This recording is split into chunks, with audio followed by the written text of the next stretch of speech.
Arsenal tumbang 0-1 melawan Paris Saint-Germain di leg pertama semifinal Liga Champions. Mikel Arteta kecewa dengan hasilnya. Kami sudah berusaha keras dalam permainan, kata Arteta kepada Amazon Prime. Kami berjuang keras selama 10-15 menit pertama untuk mendapatkan momentum dan dominasi. Kecewa karena tidak mendapatkan hasil imbang, sambungnya.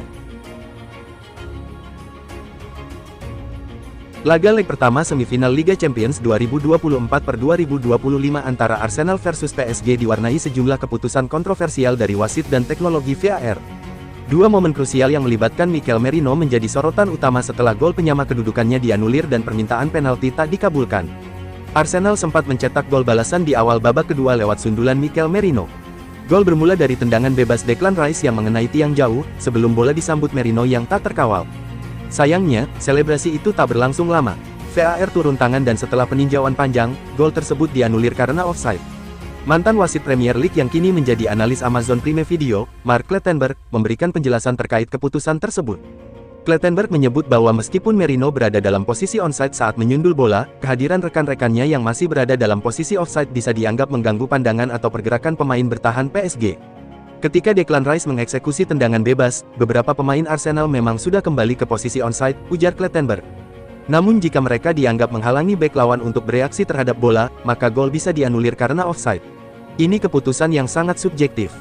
Tak berhenti di situ, Arsenal kembali dibuat geram dengan keputusan wasit saat insiden di kotak penalti PSG yang melibatkan Merino dan gelandang PSG, Joao Neves. Merino tampak dijatuhkan saat hendak menembak bola, dan gestur tangan wasit Slavko Vincic sempat memicu asumsi bahwa penalti diberikan. Namun setelah tinjauan ulang, tak ada penalti diberikan. Clattenburg kembali memberikan klarifikasi. Wasit sebenarnya berada di posisi yang sangat ideal dan bisa melihat bahwa Neves lebih dulu menyentuh bola sebelum terjadi kontak dengan Merino. Keputusan untuk melanjutkan permainan memang tepat, tapi gestur wasit membingungkan banyak orang karena seolah-olah ia menunjuk titik putih, jelasnya. Gakpo merayakan golnya itu dengan melepas jersey dan menampilkan kaos dalam berwarna putih. Pada bagian depan kaos tersebut terdapat tulisan, "I belong to Jesus" berwarna hitam. Kaos yang dipakai Gakpo sama persis dengan yang dipakai legenda AC Milan, Ricardo Kakà, usai merayakan kemenangan final Liga Champions 2007 kontra Liverpool. Tulisan "I belong to Jesus" menunjukkan iman Kristen yang dianutnya. Aksi yang dilakukan Gakpo rupanya berbuntut panjang. Menukil Daily Mirror, pemain asal Belanda itu terancam hukuman dari Federasi Sepak Bola Inggris. Gakpo dianggap melanggar aturan Law 4 FA yang melarang pertunjukan politik, agama, atau slogan personal, pernyataan sikap, atau gambar. Pemain atau tim yang melanggar akan diberi sanksi dari federasi. Isu sanksi yang bakal dijatuhkan kepada FA memantik reaksi keras penggemar. Banyak pihak menilai FA punya standar ganda karena aktif menyuarakan suara-suara politik di sepak bola, khususnya kampanye pro-LGBTQ, Black Lives Matter (BLM), dan dukungan kepada Ukraina yang berperang dengan Rusia.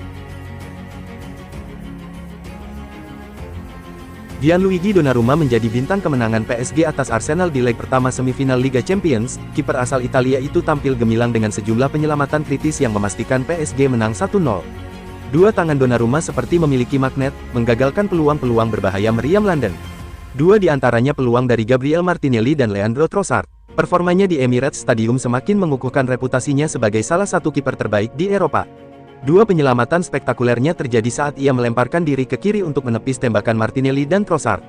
Aksi refleksnya itu menjadi penentu mengapa PSG bisa pulang dengan clean sheet.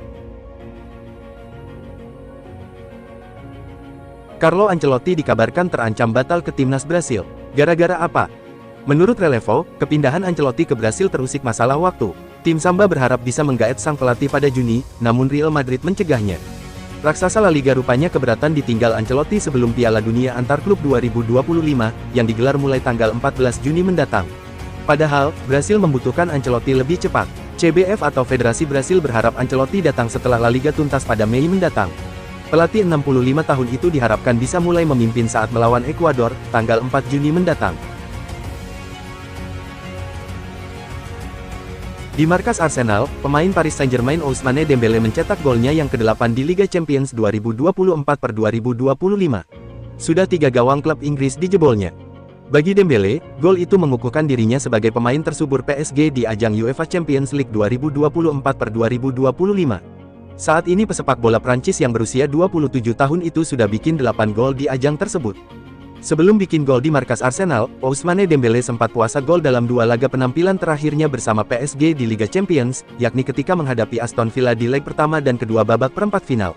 Dari 8 gol yang sudah dicetak Ousmane Dembele di Liga Champions musim ini, rupanya ada pula satu lagi klub Premier League Inggris yang gawangnya ia jebol, Manchester City. Arsenal ditekuk Paris Saint-Germain pada leg pertama semifinal Liga Champions. Kapten Martin Odegaard malah menghilang di lapangan. Menurut SofaScore, Odegaard gagal berkontribusi banyak saat melawan PSG. Pemain asal Norwegia itu cuma membuat atau potensi asis pukul 0/8 dan tidak membuat tembakan atau umpan panjang di lapangan. Martin Odegaard juga kalah 6 kali dari 8 kali duel di darat, 14 kali kehilangan bola, dan 4 kali dribblenya gagal dari 6 kali percobaan. SofaScore memberinya rating 6,5, terendah ketiga di Arsenal setelah Gabriel Martinelli 6.1 dan Leandro Trossard 6.4. Meski Aston Villa cukup puas dengan kontribusi Rashford, laporan dari The Mirror menyebut bahwa sang pemain lebih menginginkan pindah ke luar negeri ketimbang bertahan secara permanen di Villa Park. Tujuan utamanya adalah Barcelona. Rashford bahkan dikabarkan bersedia menerima potongan gaji agar transfer ke klub Katalan tersebut bisa terwujud. Barcelona sempat menunjukkan minat pada bursa musim dingin, namun kondisi keuangan saat itu membuat transfer tidak realistis. Kini, peluang itu disebut kembali terbuka jika Barca sukses menutup musim dengan gelar-gelar penting, termasuk Liga Champions. Keberhasilan finansial dari prestasi di lapangan bisa mempermudah mereka dalam memenuhi aturan regulasi gaji pemain. Rodrigo lagi melempem di musim ini. Real Madrid mau merombak skuad, sang winger bisa jadi dijual. Melansir Transfermarkt, Rodrigo punya nilai pasar sebesar 100 juta euro atau setara 1,9 triliun. Apalagi di bursa transfer sebelumnya, beberapa klub Arab Saudi meminati Rodrigo. Kontrak Rodrigo masih berlaku di Real Madrid sampai musim panas 2028. Madrid diyakini akan buka pintu dan siap dengar tawaran bagi yang meminati pemain asal Brasil tersebut. Ada rumor baru seputar perburuan striker Manchester United. Bomber incaran mereka, Victor Gyökeres dilaporkan masih tertarik untuk pindah ke Old Trafford. Menurut laporan itu, Gyökeres sebenarnya punya ketertarikan yang cukup besar untuk bergabung dengan Setan Merah. Ini disebabkan ia ingin bermain di Premier League. Ia ingin menguji kemampuannya di kasta tertinggi sepak bola Inggris tersebut. Di sisi lain, ia juga punya hubungan yang bagus dengan Ruben Amorim yang memolesnya di Sporting Lisbon. Jadi sang pemain masih membuka diri untuk bermain di MU. Menurut laporan yang sama, MU harus melakukan satu hal untuk bisa merekrut Gyökeres. Setan Merah harus menjuarai Liga Eropa di musim ini. Jika MU tidak bermain di UCL pada musim depan, maka sang striker akan menutup rapat-rapat kepindahannya ke Old Trafford. Ada rumor menarik datang dari Manchester United. Tim berjuluk Setan Merah itu dilaporkan akan mencoba merekrut Ryan Cherki di musim panas nanti. Cut Offside melaporkan bahwa MU adalah salah satu tim yang tertarik untuk merekrut Cherki. Mereka disebut bakal serius untuk memboyong sang pemuda. Menurut laporan yang sama, MU bukan satu-satunya peminat Cherki di musim panas nanti. Tim-tim papan atas Eropa seperti Tottenham, Arsenal, Juventus, AC Milan dan Newcastle United dikabarkan juga jatuh hati pada pemain 22 tahun tersebut. Namun MU dikabarkan jadi tim terdepan untuk mengamankan jasa Cherki di musim panas nanti. MU tidak akan kesulitan untuk merekrut Cherki di musim panas nanti. Pasalnya sang pemain dikabarkan bisa diangkut hanya dengan tebusan 20 juta euro di musim panas nanti.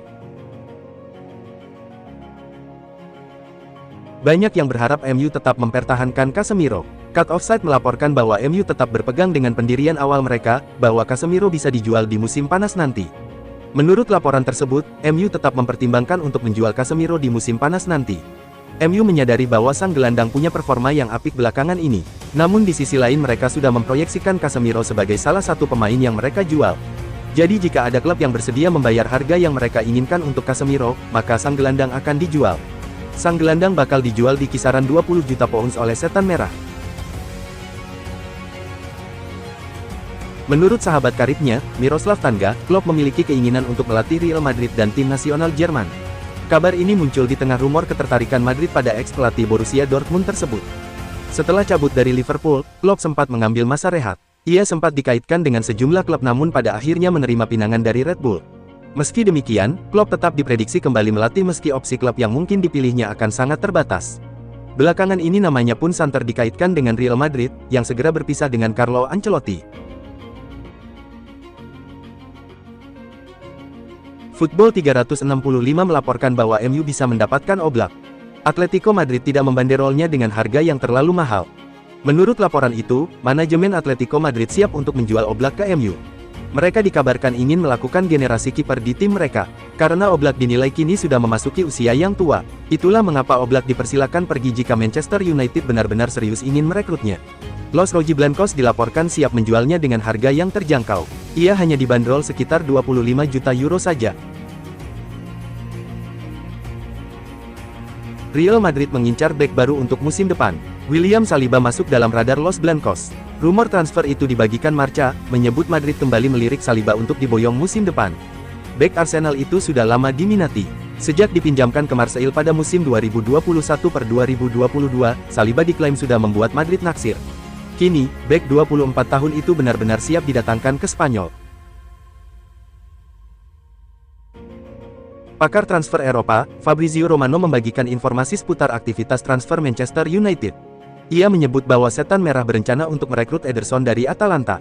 Menurut laporan Fabrizio Romano, Amorim sangat berharap MU bisa mendatangkan Ederson dari Atalanta. Gelandang Brasil itu merupakan salah satu pilar La Liga musim ini. Ia menunjukkan performa yang komplit di lini tengah klub Serie A tersebut. Amorim berharap MU bisa mendatangkan gelandang tersebut meski proses transfernya diyakini tidak akan mudah. Atalanta dilaporkan hanya mau menjual sang pemain di kisaran 60 juta euro saja di musim panas nanti. Al Nassr gagal melangkah ke final Liga Champions Asia Elite setelah mengaku kalah dari tim Jepang, Kawasaki Frontale dengan skor 2-3 dalam duel sengit babak semifinal. Kali ini Al Nassr hanya mencetak 2 gol melalui Sadio Mane menit 28 dan Aiman Yahya menit 87. Sementara tim tamu unggul 3 gol lewat aksi Tatsuya Ito menit 10, Yuto Ozeki menit 41, dan Akihiro Ienaga menit 76.